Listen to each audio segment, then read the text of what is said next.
یک سرود به خاطر یکی فرید، به خاطر کلی بچکوی غریب.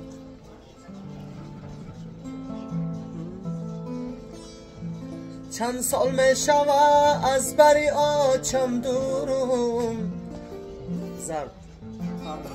چند سال می شود از بری آچم دورم، ای زندگی تلخ کدای مجبورم، ای زندگی تلخ کدای مجبورم.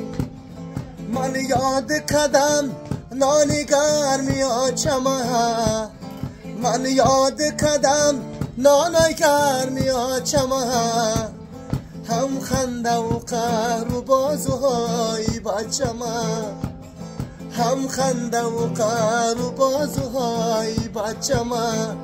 آچه جان دعا کن قلفی غریبی بشکنه، آچه جان دعا کن قلفی غریبی بشکنه.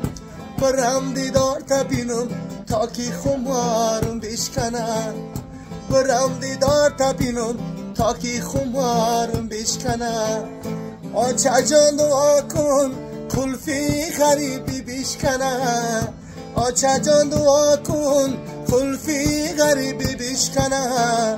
برم دیدار تبینم تا که خمارم بشکنه، برم دیدار تبینم تا که خمارم بشکنه. ای سلام باشیم، زیده باشیم. یا تایی دیگه میجگان جانی من، ماهی تابانی من، با من دیوان خیل امید و ارمانی من. میجگان جانی من، ماهی تابانی من، با من دیوان خیل امید و ارمانی من، با من دیوان خیل امید و ارمانی من.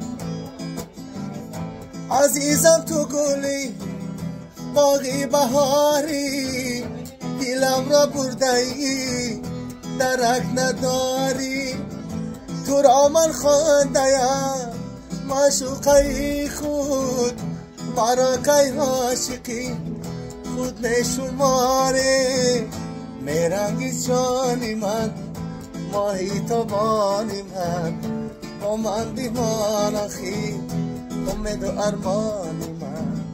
میجگان جانی من، ماهی تابانی من، با من دیوانه خی امید و ارمانی من، با من دیوانه خی امید و ارمانی من. ای زنده باشین، آباد باشین. سرکو اگر غم تون داده باشه بزر زیاد زنده باشین.